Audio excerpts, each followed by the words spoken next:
You know, when you think about ancient China, your mind probably goes to the Great Wall, maybe the Forbidden City. Those are incredible, don't get me wrong, but there's something even more mind-blowing hidden beneath the ground. Literally thousands of clay warriors frozen in time, waiting silently for over 2,000 years. And the craziest part? Nobody knew they were there until the 1970s. This is the story of the Terracotta Army, and honestly, it's one of the most fascinating discoveries in all of human history. So let's rewind to ancient China, around 221 BC. At that time, China wasn't one unified country like it is today. Instead, it was fractured. You had multiple kingdoms, all fighting each other for power and land. It was chaos, basically. Constant warfare, constant bloodshed. Different rulers, different armies, different goals. These kingdoms had been at war for centuries. The stronger ones would try to absorb the weaker ones, and it just never ended. It was a brutal, exhausting period in Chinese history. But then, one man came along who had a different vision. His name was Qin Shi Huang, and this guy, he wasn't just another warlord. He had ambition that nobody had ever seen before. He wasn't satisfied with ruling just his own kingdom. He wanted something bigger. He wanted to unite all of China under one rule, one empire, one government, one law. It sounds simple when you say it now, but back then, it was revolutionary. And you know what? He actually pulled it off. Through military conquest, through diplomacy, through sheer force of will, Qin Shi Huang managed to unite all of China. For the first time in Chinese history, there was one empire, one ruler, one system of laws. He became the first emperor of China, and the impact of what he did can't be overstated. He reorganized the government, standardized weights and measures, created a unified currency, built roads and canals. He was essentially creating the infrastructure for a modern nation. But here's where it gets interesting. Power like that, absolute power, it does something to people. Especially back then, when you had almost godlike authority. Qin Shi Huang wasn't just the emperor. In the eyes of the people, he was basically a deity. And he started to believe it himself. He became obsessed. Obsessed with control, obsessed with legacy, and most importantly, obsessed with something that's haunted human beings since the beginning of time: immortality. See, in ancient China, there was this whole belief system around the afterlife. They believed that when you died, your soul would need things in the afterlife: food, shelter, protection, maybe even an army. And if you were an emperor, well, you'd need an army in the afterlife too. You couldn't just disappear. You had to maintain your power, your status, your dominion, even in death, especially in death.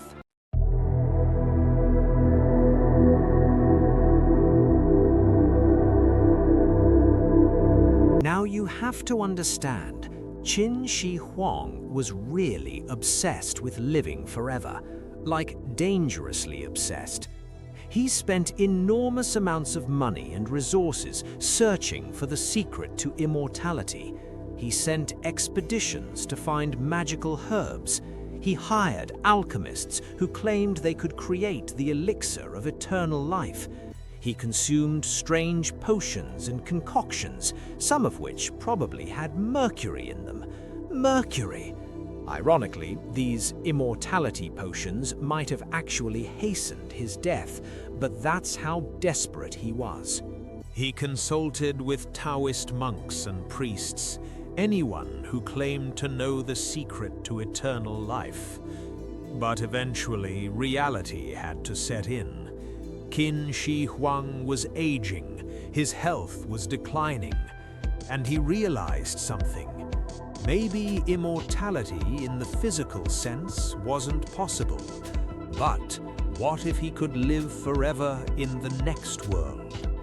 And that's when the idea came to him, an idea so massive, so insane, that it would require thousands of workers and decades of labor. He decided he would create an army, not a real army, a clay army, an army of terracotta warriors that would serve him and protect him in the afterlife. Tens of thousands, maybe, an entire military force frozen in clay, ready to serve their emperor for eternity. So Qin Shi Huang issued a command. And this wasn't just any command. This was an imperial decree. And when an emperor gives a decree, people listen. He ordered the construction of a massive necropolis, basically an underground city that would serve as his eternal resting place and his eternal domain in the afterlife. And every single thing in that necropolis had to be perfect. Every detail had to be exact. Because this wasn't just for show. In his mind, this was real. This was his future home. This was where he would exist for eternity. The scope of the project was absolutely staggering. We're talking about a complex that included thousands of terracotta warriors arranged in military formation, ready for battle. Each warrior was unique, different ranks, different armor. Then there were terracotta horses, hundreds of them, individually crafted, wooden and bronze chariots, actual complex vehicles, even terracotta officials, bureaucrats and scribes, an entire government structure frozen in clay. There were even musicians, acrobats and entertainers, because the emperor wanted his afterlife to be just like his earthly life, but perfect. This entire complex was meant to be hidden underground, sealed away, because it wasn't for the living world. It was for the world beyond.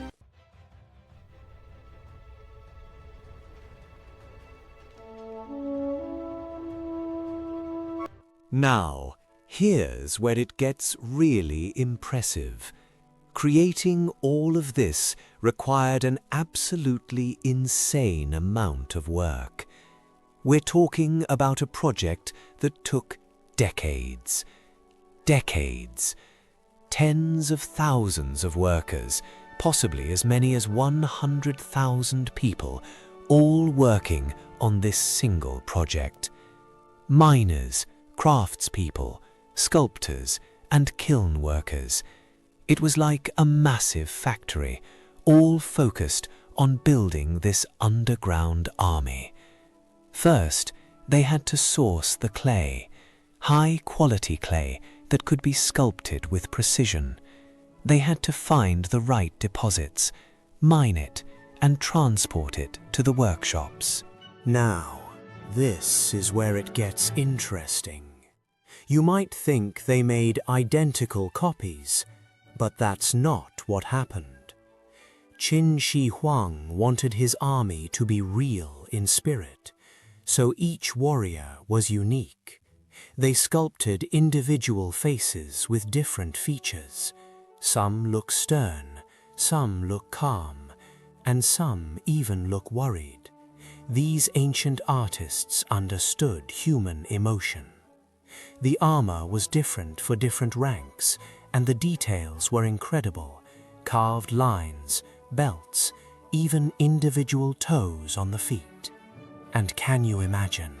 These warriors were originally colorful, painted with bright reds, blues, and golds. Each warrior was baked in a kiln at over 1,000 degrees Celsius to make them last forever. The horses were even more complex, sculpted in separate pieces with stunning anatomical accuracy. And the chariots. The level of engineering was remarkable for that time period. But what really gets me is thinking about the workers themselves. These weren't machines. They were artists working by hand. Some of them probably spent their entire lives on this project, never even seeing the finished result. But they kept working anyway, because that's what you did when the emperor commanded it.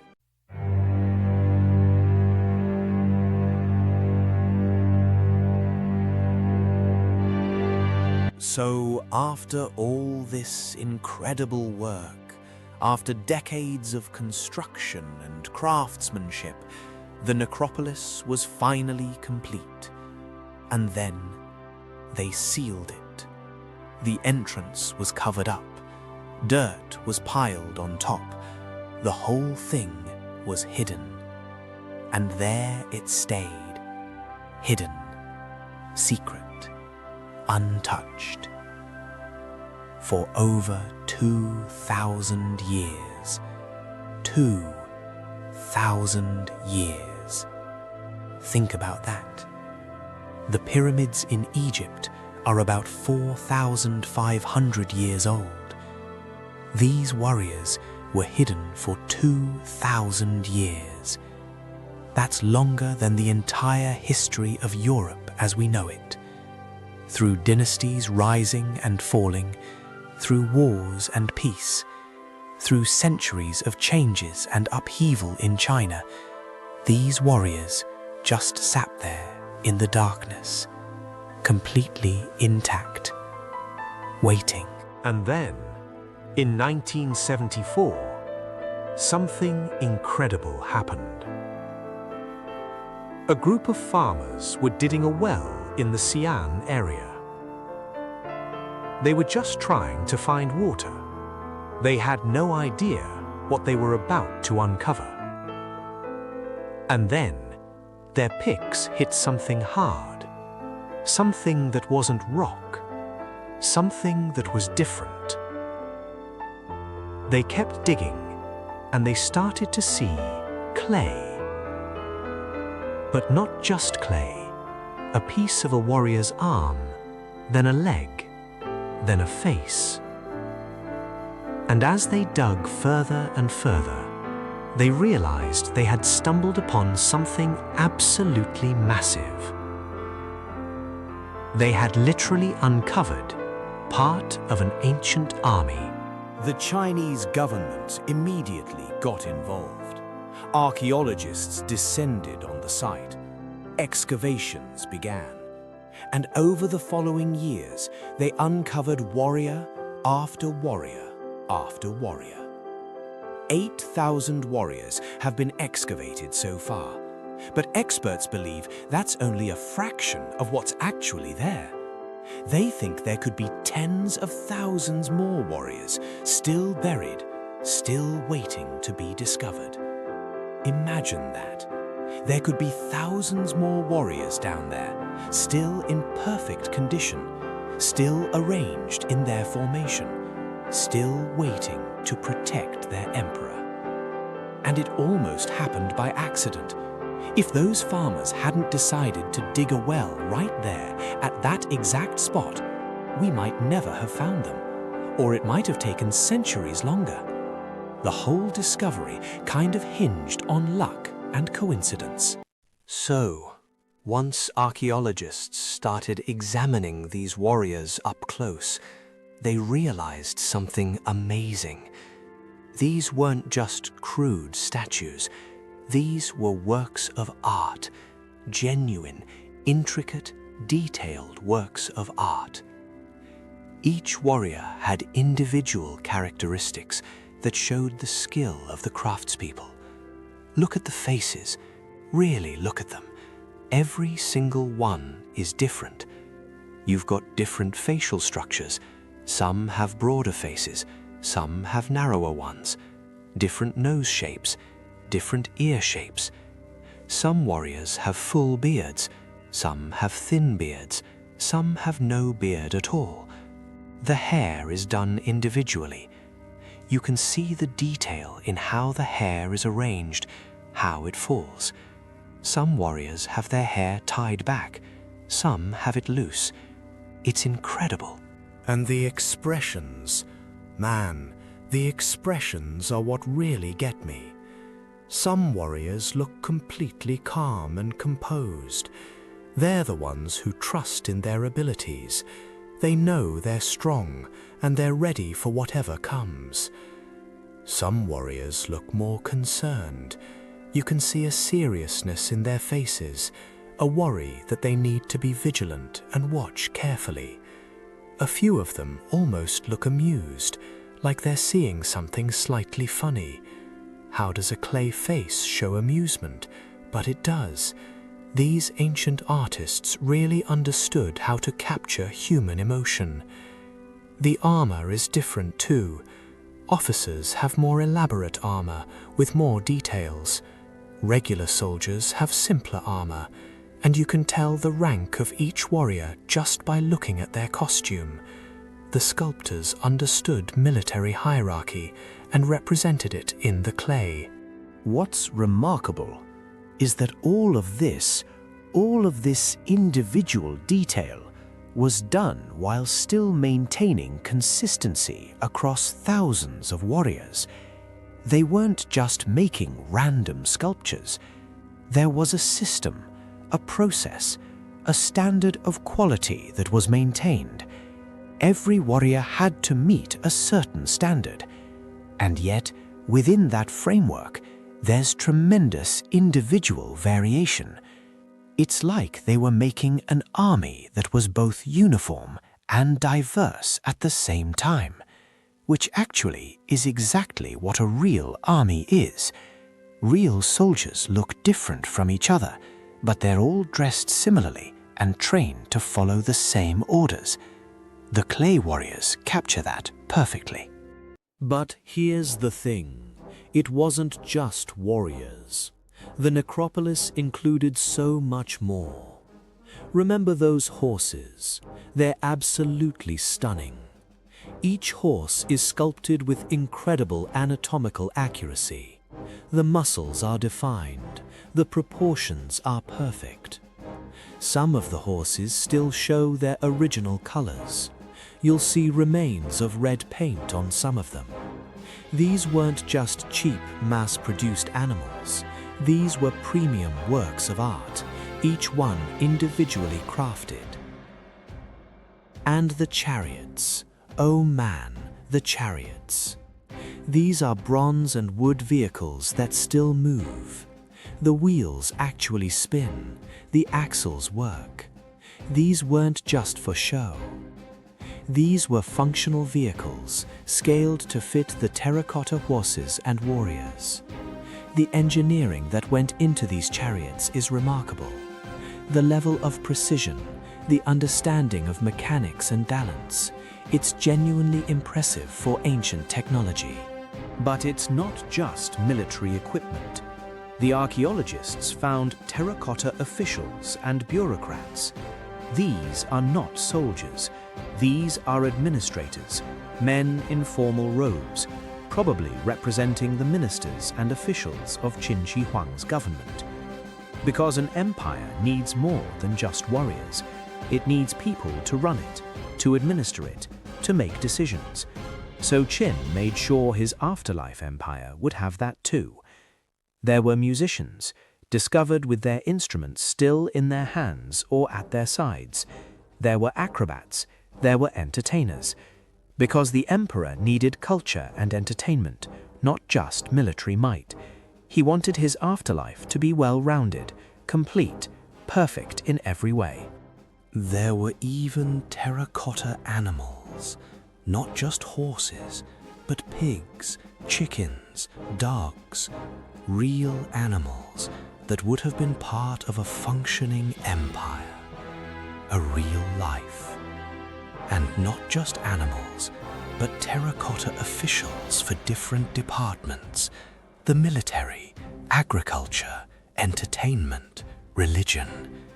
It was a complete government structure, a complete civilization, all frozen in clay. When you put it all together, you realize this isn't just an army. This is an entire civilization. This is Qin Shi Huang's vision of his perfect afterlife. A place where he would have everything he had in his earthly life, but more organized, more controlled, more perfect. A place where he could rule absolutely and eternally.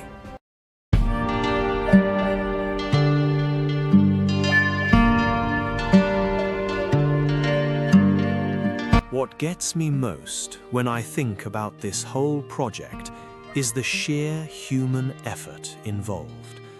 We're not talking about a small craft project. We're talking about potentially 100,000 workers or more, spread across decades, all working on a single goal: mining clay, sculpting warriors, building workshops, maintaining kilns, organizing and coordinating everything. Some of these workers probably spent their entire adult lives on this project. They were born, they grew up, they came of age, and their entire working life was dedicated to creating this underground army. They would sculpt a warrior, and then there would be another one to sculpt, and then another, and another. Thousands and thousands of warriors, and each one required careful individual work. They didn't have modern tools. They didn't have electricity. They didn't have machinery. They had hands, they had basic tools, they had knowledge and skill passed down from generation to generation. And they used those things to create something that has literally lasted 2,000 years. Some historians think that Qin Shi Huang might have actually taken some of these workers with him to the grave. There are theories that after the necropolis was sealed, some of the workers were locked inside or killed, so they couldn't reveal the location of the emperor's tomb. That's a dark thought, but it shows just how seriously the whole project was taken. This wasn't a casual thing. This was the emperor's eternal life we're talking about. The project consumed enormous resources: money, food, materials, manpower. At a time when China needed resources for things like building walls for defense or creating roads for commerce, massive amounts were being diverted to this underground project. It was a massive commitment of national resources, all for something that the living world would never see. But the workers kept going. They kept sculpting. They kept shaping. They kept crafting. Day after day, year after year, decade after decade. Until finally, the project was complete. And then it was sealed, hidden, secret. And all those workers, most of them, would never know if their work was appreciated. They just had to believe that the emperor knew what he was doing, and that their contribution mattered. So here's the thing about Qin Shi Huang and his Terracotta Army. He was obsessed with immortality, right? He wanted to live forever. He tried everything: potions, elixirs, magical searches for secret islands where immortality could be found.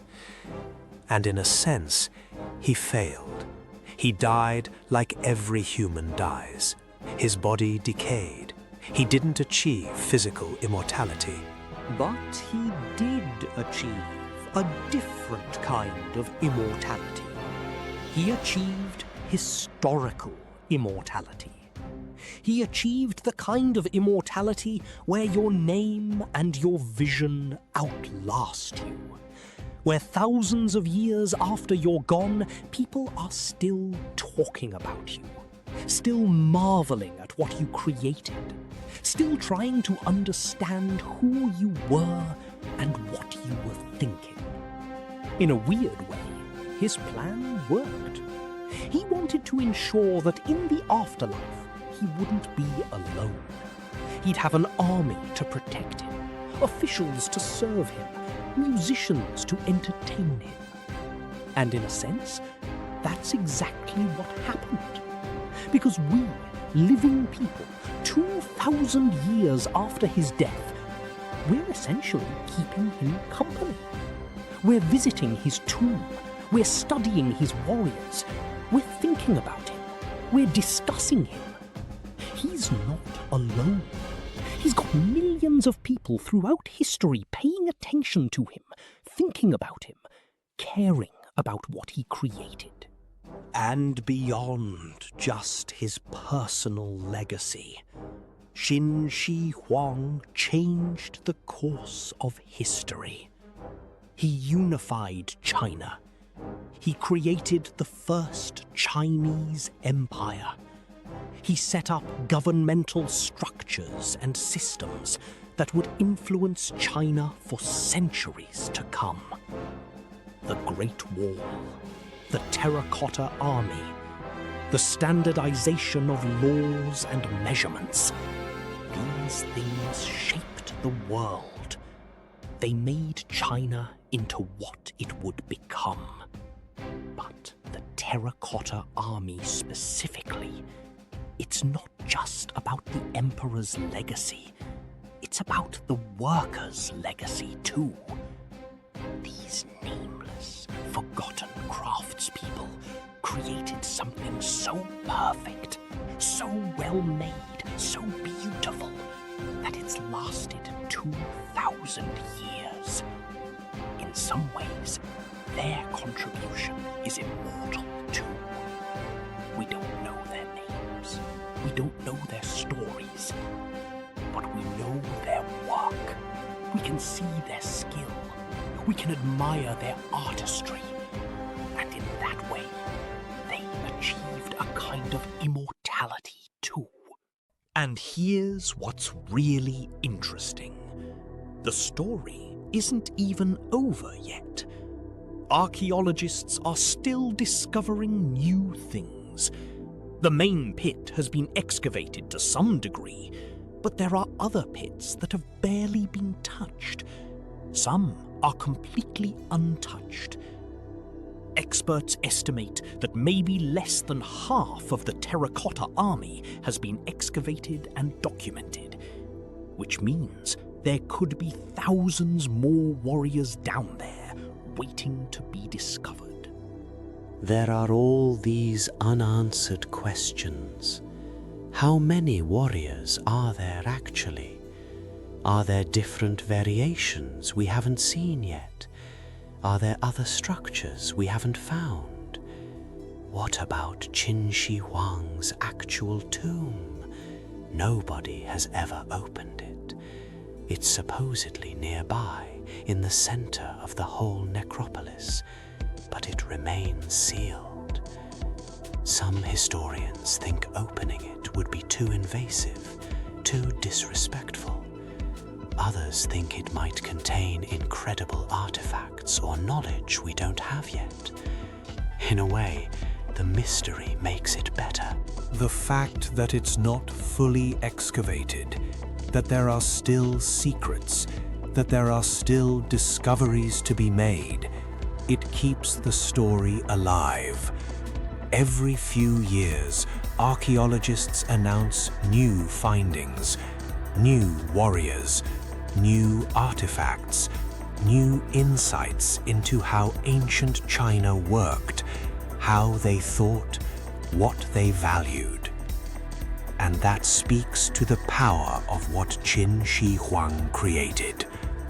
He built something so massive, so well preserved, so intricate, that we're still learning from it centuries later. We're still discovering new things. We're still amazed. We're still awestruck. Maybe in some cosmic way, he did achieve what he wanted. Not literal immortality, not physical existence after death, but the achievement of creating something so significant that it would echo through eternity, that people would still be talking about him, studying his creation, marveling at his vision, 2,000 years after he died.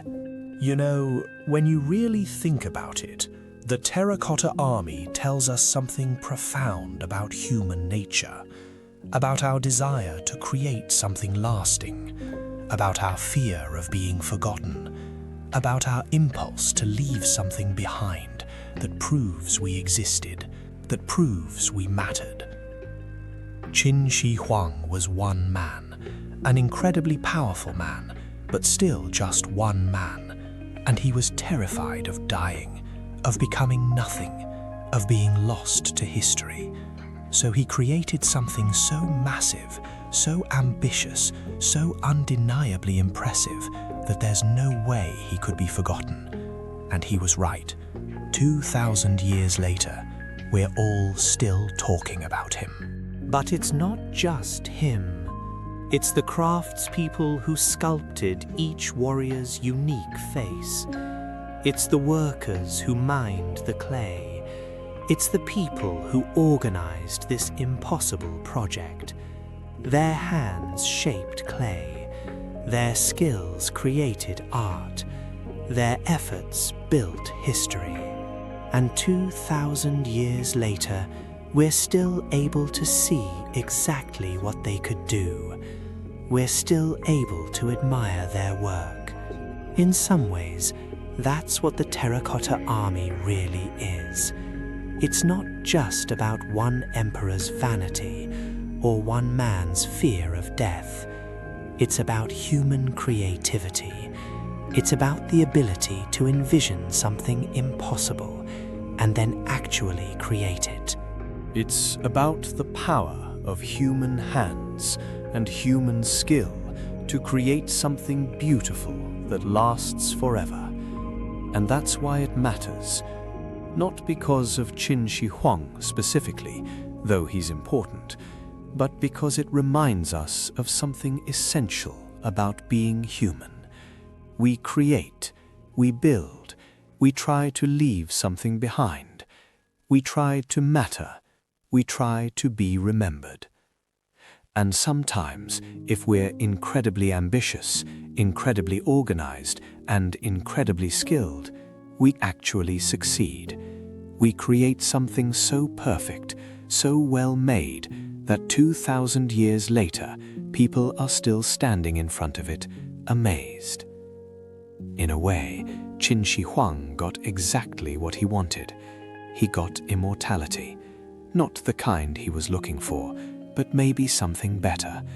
Because instead of being alone with his clay army in the afterlife, his achievement is shared with millions of people throughout history. His vision continues to inspire and amaze. His legacy lives on in every person who sees these warriors and realizes what human beings are capable of creating.